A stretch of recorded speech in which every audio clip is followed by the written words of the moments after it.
Hi, it's been a while since I've posted on this channel. Lots of family stuff and things to deal with, but I did want to talk about this. I found my old Game Boy from like 1990 or whatever.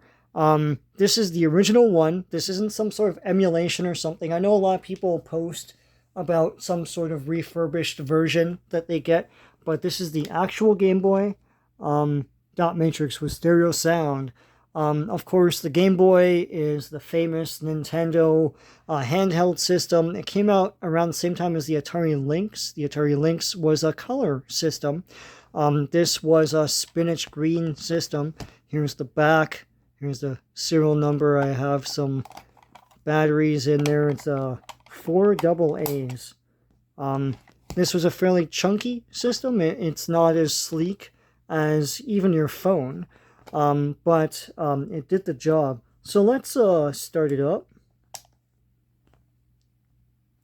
So there's no game in there right now, and this is what you'd get. You'd still get that sound effect. So let's pop a game in. So I found my old games. I'm going to start with 3 games. I'm going to do a series of these. So let's start with Metroid. This is Metroid II. Metroid, of course, came out on NES. How you would put this in is like this. Slide it with the logo out. And let's see if this works. And I'm impressed that, well, let's get the, there you go. I'm impressed that the, this actually works. This is the original one, straight from the era. And here you see the contrast. You can wheel it up and down.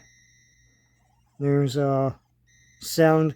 When you're not using like headphones, then it's mono. But if you're using headphones, there is stereo as well.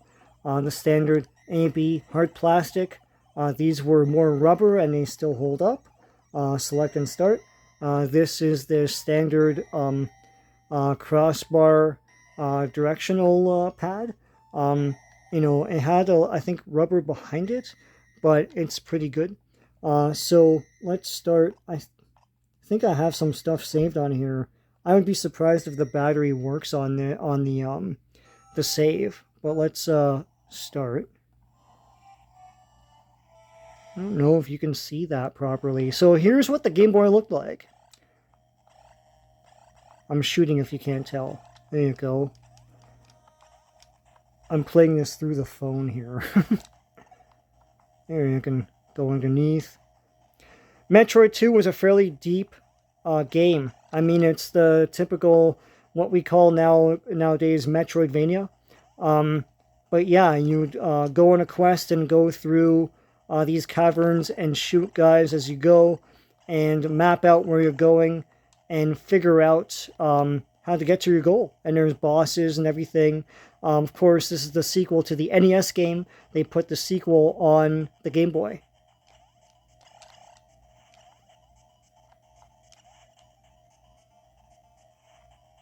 I think I'm like running out of power or something. Oh, shoot. There you go. I'm dying like an ass. I'm really surprised the battery backup still works. This is like 30 years on. It's crazy. Well, I won't play the whole thing. But the thing about this, like, this was really cool because it's a whole game on a handheld. A whole deep quest with different abilities like that, for example. Different power-ups for the gun. Pretty cool stuff. Okay, I'm going to stop this and take this out and put in something more classic. Tetris. So Tetris, of course, was packed in with the Game Boy, and it's a puzzle game, of course, very famous.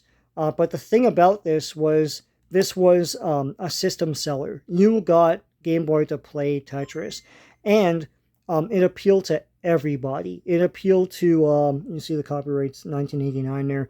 It appealed to kids, but also appealed to adults, and sort of cemented this as an all-purpose system. Is that classic music? I just play start. Yeah, I mean, everyone had this. Everyone loved it. I think I have 2 copies of this thing. No,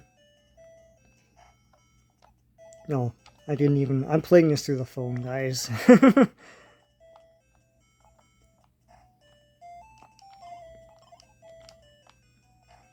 And it gets faster and faster.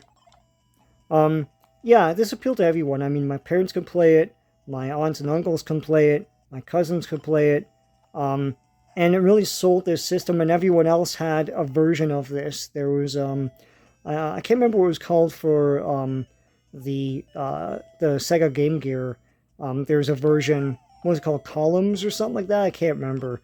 And of course, Nintendo ripped themselves off. They made like Yoshi and there's a whole bunch of other kinds of... Dr. Mario was a version of this, etc. So there you go. I mean, I know they made a sequel for the DS called Super Tetris, something like that. That was awesome too. So there you go. I'll pause this. I'll do... And when you, of course, when you switch something on, it locks the thing into place. You see this little lock comes out, and the lock goes away. There's some schmutz on this cartridge here. I can't get over the fact that this is the original one, and it plays great. This thing was lying in my parents' garage forever. It survived countless, I mean, well, not countless, but like, you know, dozens of winters, dozens of summers.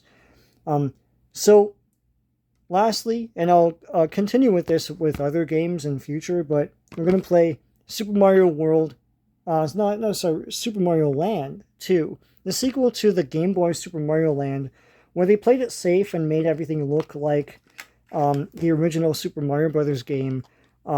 So graphically, it looked, you know, a little primitive here. We're playing Super Mario Land 2, and this is the first appearance of Wario. Wario was the... Oh, see that? Looks all schmutzy. So what we have to do is blow on this. Let me do that. Now blow into here as well.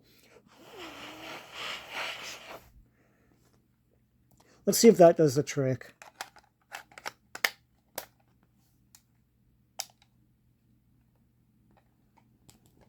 There you go. Super Mario Land 2 borrowed a lot of graphic inspiration from Super Mario Brothers 3. So it looked a lot like that. Oh, I think I saved games here. Let's go to the beginning here. And, of course, this overworld looks a lot like Super Mario World, which was out at the time. Alright. You can... The thing was about the Game Boy was that there was no backlight to it. But the thing about Game Boy was, like, you might look at this and say, well, it's primitive and crappy. How did it beat Game Gear, and how did it beat, like, you know, Lynx and all that? The games. Like, they had licenses on licenses. It's the same thing with NES. Like, I would say that the Master System was a more graphically superior system, but the problem was that NES had the games. NES had Bad Dudes. NES had Double Dragon. NES had everything. All the Capcom stuff, Nintendo exclusives, things like that, right? So, Game Boy was no different. And, like, a game like this is awesome, but you got, like, Castlevania games, you got, like, Mega Man games, stuff like that. So, they really cleaned up in terms of games, but everything looked like this, like spinach green. You know, no backlight, you know, difficult to see. But they were fantastic, and they took a lot of care in the games. The games felt like real video games. It's like, you know, and they are real video games, but like, there's quests, and there's like bosses and different levels and all that stuff, so I haven't played this in a long time, so I don't know where the warps are.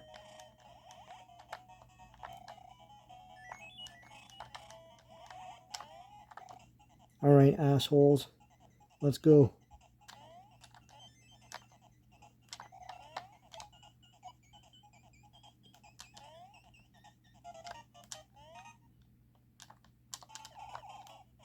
Yeah, that ability, this ability here is from Super Mario World. So you felt like you're playing something that could like stand toe to toe with Mario 3 or Mario World, and it's on Game Boy.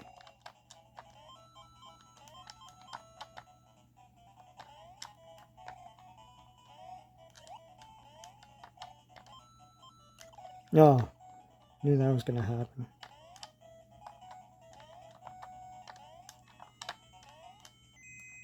There you go.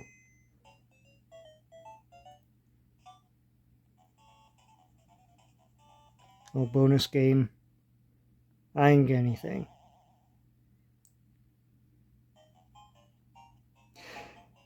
Yeah, still, I'll say it again. I'm impressed that I can actually play this original Game Boy. It's like 2024. I mean, I got this, like, this is sold in like 89. I think I got this used from a friend of mine and played the heck out of it, and it's still going.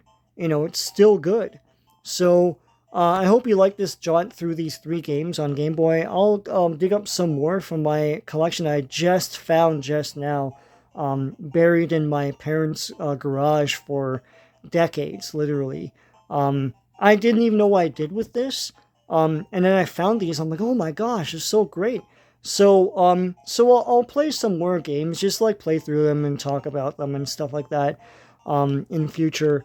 But for now, hope you like this jaunt through playing my old childhood Game Boy in 2024. Crazy. Till next time, take care.